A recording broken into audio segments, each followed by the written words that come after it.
Welcome to Deep Tech Dharma, an autonomy thesis. So picture this.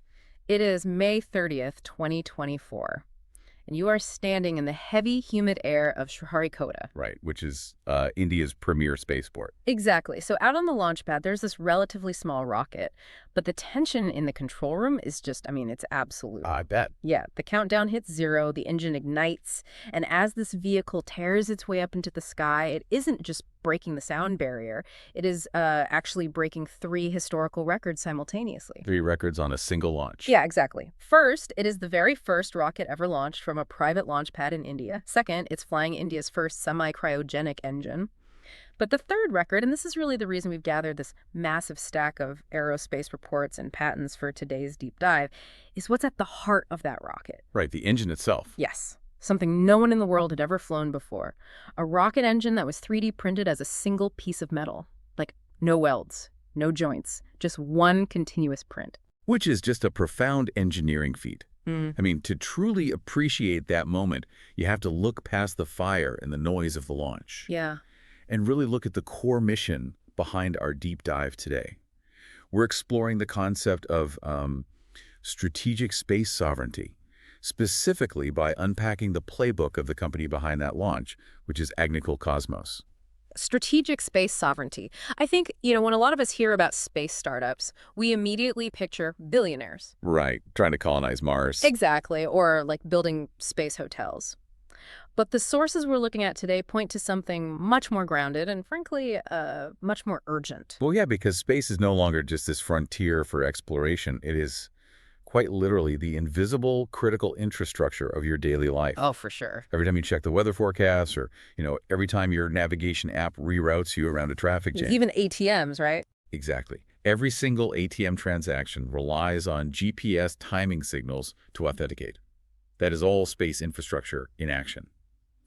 So if a nation cannot reach orbit on its own schedule, using its own proprietary technology, they're stuck. They are fundamentally dependent on foreign permission just to keep their modern economy functioning. Which is wild to think about. Like, if you don't own the delivery truck, you are completely at the mercy of the delivery company's schedule and their rules. And their geopolitical allegiances, yeah. Right, which makes the origin story of Agnikul Cosmos so fascinating to me. You would assume the founders of a company making, world-first rocket engines would be lifers at some government space agency. You'd think so, yeah. But instead, Agnikul, which, by the way, translates beautifully from Sanskrit as School of Fire, was founded in 2017 by Srinath Ravichandran. And get this, he was a Wall Street trader. A high-frequency finance guy. Exactly. He left the world of high finance, teamed up with Moin SPM and Professor Satya Chakravarthy, and they started incubating this company at the National Center for Combustion R&D, down at IIT Madras in Chennai. The pivot from finance to aerospace seems really jarring at first. Yeah. But it makes sense when you realize Ravichandran was looking at the space industry as a massive logistical bottleneck. The logistics of it, right? Yeah. The problem they really set out to solve was the small satellite deployment crisis. And the sources spend a lot of time on this bottleneck. To understand it, I think we have to look at ISRO, the Indian Space Research Organization. Right. They have the PSLV, the Polar Satellite Launch Vehicle, which is just this legendary workhorse of the Indian space program. Well, incredible track record. Yeah, but the PSLV is built for massive, heavy-duty missions operating on these long-term government timelines. You have to think of the PSLV like a massive freight train. Okay, it's a freight train. Yeah, it runs on a specific, rigid schedule, and it takes months, literally months, to integrate all the payloads. Yeah. So if you are, say, a commercial data company or a defense contractor with a small satellite. Like what, 30 to 100 kilograms? Exactly. Something small. You can't afford to buy the whole train. You have to secure a rideshare slot. Right, so you end up trying to squeeze your highly sensitive hardware into whatever corner of the cargo car is left over. Exactly. And you just have to hope your target orbit roughly matches wherever the primary payload is going. And you wait. You might wait a year for that train to finally leave the station. A year is a long time in tech. Oh, absolutely. And if satellite operators get tired of waiting, the historical alternative was always to just buy a rideshare on a foreign launcher, like a SpaceX Falcon 9 or, an Arianespace rocket. But relying on foreign launchers puts a nation right back into that dependency trap we were talking about. Exactly. Because it means you're subjecting your national hardware to another country's export controls. And, well, they're shifting political alliances. Yeah. Like, consider a wartime scenario for a moment. If a nation's surveillance or communication satellites suddenly go dark in a conflict because an adversary jammed them or physically disabled them, the military can't just wait 6 months for a rideshare on a foreign Uber to get a replacement satellite into space. No, they cannot. We need our own vehicle, parked right in the driveway, ready to launch immediately. And the military doctrine you were describing there, that's called responsive launch. Responsive launch. Yes, it is the strategic ability to replace disabled orbital assets within days, from within your own borders, Yeah. without relying on, massive fixed infrastructure that an enemy could easily target. Which is a huge deal. Oh, every major global power is actively racing to figure out responsive launch right now. But achieving responsive launch means you absolutely cannot spend months assembling a rocket by hand. No, the traditional manufacturing paradigm just has to be thrown out the window. Completely. And that is where Agnikul's technology steps in. Starting with that engine, they flew back in May 2024. The Agnikul. Right, Agnilan. And the manufacturing details in these engineering reports are just stunning. It's printed entirely from an Inconel superalloy. Yeah, so Inconel is this nickel-chromium-based superalloy. It is exceptionally difficult to work with. I can imagine. But it's chosen because it retains its structural integrity at extreme temperatures, and it resists oxidation. I mean, inside a rocket engine, you have controlled explosions generating thousands of degrees of heat. Just massive thermal stress. Right. Standard metals would literally melt or warp under that kind of pressure. Well, in traditional rocket engines are essentially like high-end mechanical watches, right? That's the great analogy, yeah. They require hundreds, sometimes thousands of precision machine parts. You've got regenerative cooling channels, complex fuel injectors, intricate manifolds. All of which have to be welded or bolted together by highly specialized technicians. Exactly. But every single weld, every bolt, every joint is a potential point of failure. Like when that engine ignites, the acoustic vibration alone. The vibration and the thermal shock will find the weakest microscopic seam and just tear it apart. Right, so by using advanced additive manufacturing, I think the specific process is called laser powder bed fusion. That's correct, yeah, laser powder bed fusion. Agnikul bypasses the assembly line entirely. A laser melts microscopically thin layers of metal powder, just fusing them layer by layer directly from a digital file. It's wild. They print the cooling channels, the injector, and a combustion chamber all as one continuous, seamless piece of metal. They literally cast the entire mechanical watch in one piece. Exactly. So there's nothing to assemble, and therefore no seams to rattle apart during the violence of a launch. And, the reliability is a major factor, but the manufacturing velocity is really the true breakthrough here. The speed. Yeah. According to their facility reports, their Chennai factory rocket, Factory 01, is capable of printing 2 of these engines a week. 2 a week? Wow. Right. A production cycle that used to take months has been compressed into days. Okay, let's also look at the fuel going into that 3D printed engine. Because Agnilet is a semi-cryogenic engine, Right. meaning it runs on liquid oxygen and aviation-grade kerosene. Now, liquid oxygen sits at roughly minus 183 degrees Celsius. Freezing cold, yeah. But kerosene is essentially at room temperature. So pumping a super chilled liquid and a room temperature fuel into the exact same combustion chamber at massive pressures. Without the oxygen freezing the kerosene. Right, or the kerosene prematurely boiling the oxygen. That requires incredibly complex thermal management. It is notoriously difficult. I mean, to put Agnikul's achievement into perspective here, mastering semi-cryogenic propulsion is a hurdle that even ISRO, with all of its legacy resources, was still actively developing and testing when Agnikul successfully flew Agnilet. Wait, really? Yeah, a startup essentially front-ran a national space agency on a highly complex propulsion milestone. That is incredible. Okay, so they have the engine, and they attach it to their orbital launch vehicle, which is called Agniban. And Agniban is scaled to take those small payloads, like 30 to 300 kilograms, to low Earth orbit. But going back to responsive launch, the doctrine dictates that you have to be able to launch anytime and anywhere. Exactly. A rapidly printed rocket is absolutely useless if it's just sitting in a warehouse waiting for an opening at a massive state-owned concrete launch pad. Right, so Agnikul recognized that bottleneck as well. And their solution is a system they call Danush, which is a fully mobile launch pad. Yeah, Danush is fascinating. Reading through the specs, it operates kind of like a highly advanced mobile missile erector. That's pretty much what it is. You load the Agnikul rocket onto a specialized transport vehicle, drive it to a remote, geographically cleared location, like a flat coastal area, for instance, and you just erect the rocket directly from the vehicle. And Danush contains all the necessary telemetry, the fueling interfaces, the command and control systems required to actually launch the vehicle. So you don't even need the big spaceport. You bypass the need for a billion-dollar spaceport entirely. By pairing a rocket that's printed in days with a launch pad that you can just drive to a coastline, Agnikul achieves the absolute definition of responsive launch. Getting to space quickly, cheaply, and autonomously, I mean, it's an incredible vertical stack of technology. It really is. But the reports highlight a pivot that completely flips the script on what a rocket fundamentally It is. is the best part. Right. In September 2025, at the International Astronautical Congress in Sydney, Agnikul announced that their future rockets will be fully reusable.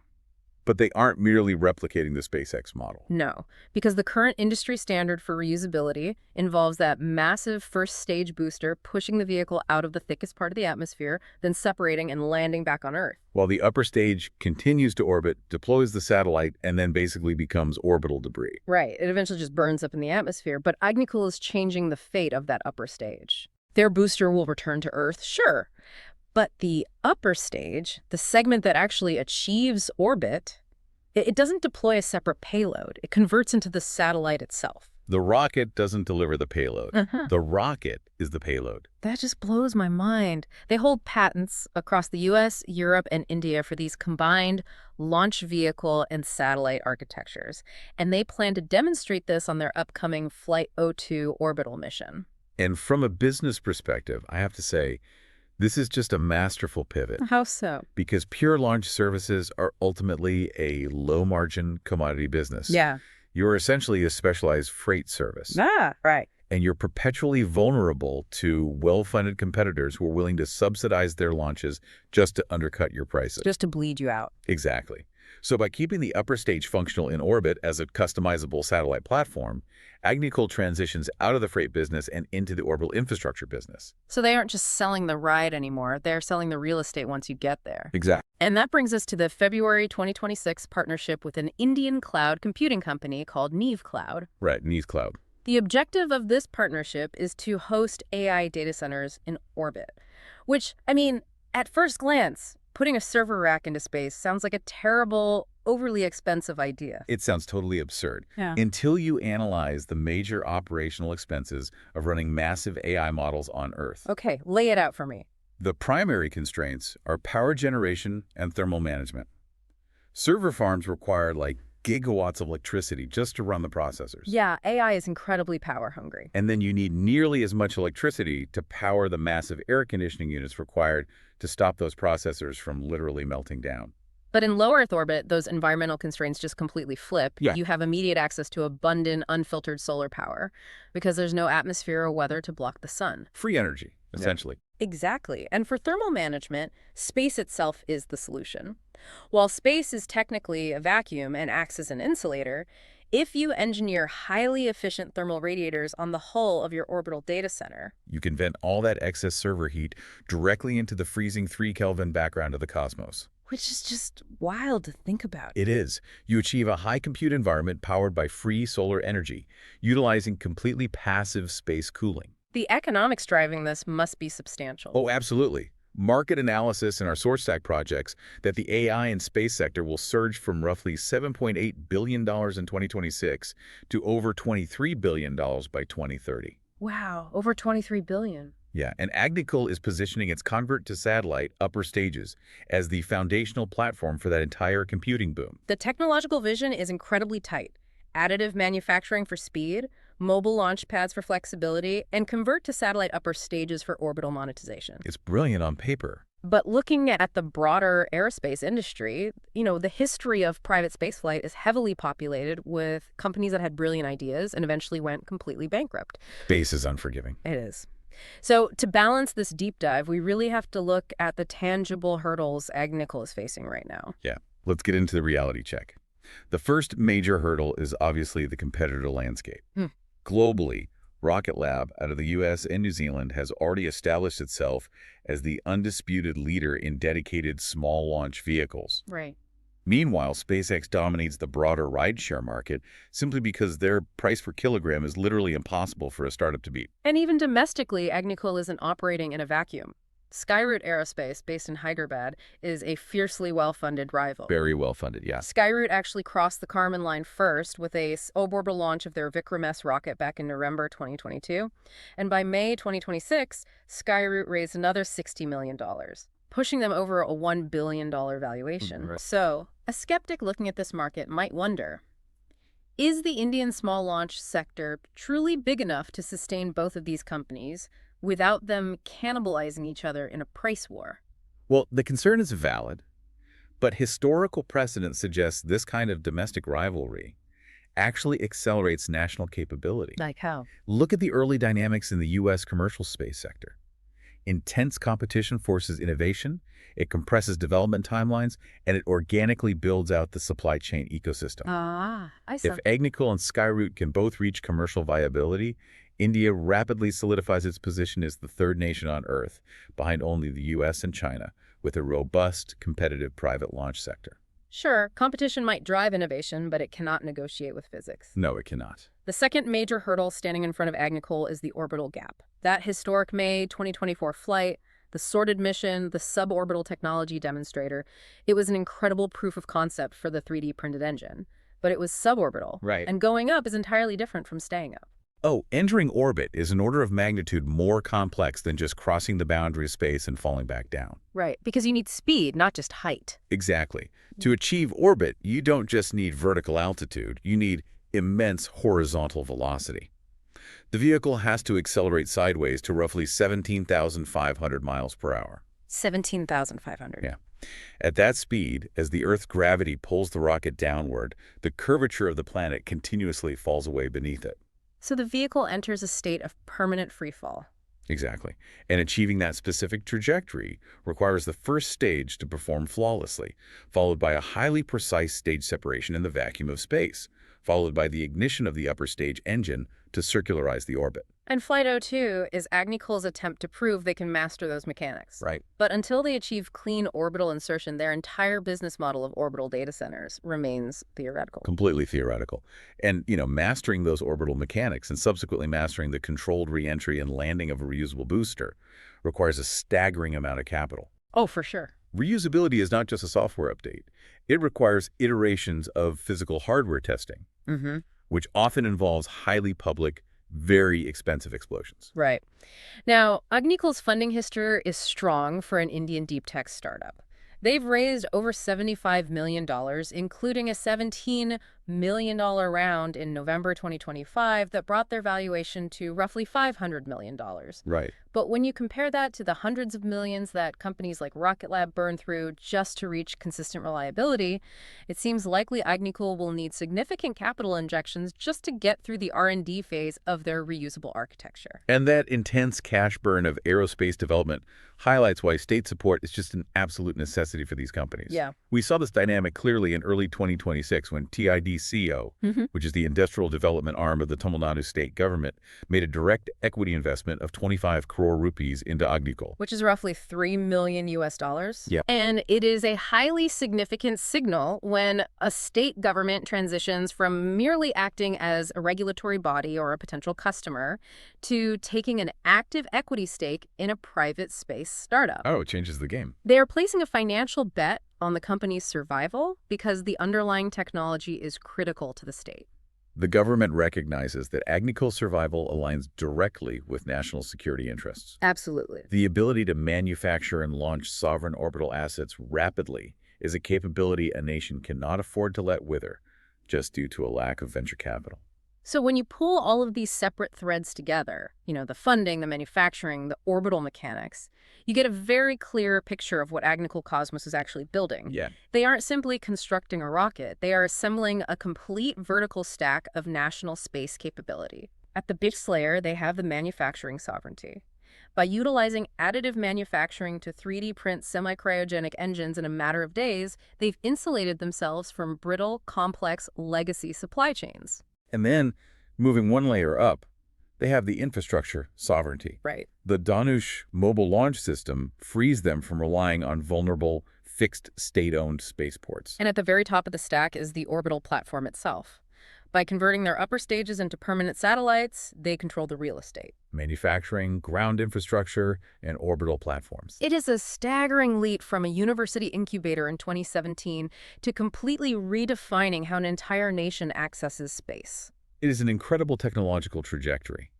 But, if we project this forward, particularly looking at the Neve Cloud partnership to put AI data centers into orbit, it raises a lingering, highly provocative question for you to ponder. Whoa. What are the implications of orbital data? Well, right now, global data sovereignty is strictly territorial. Right.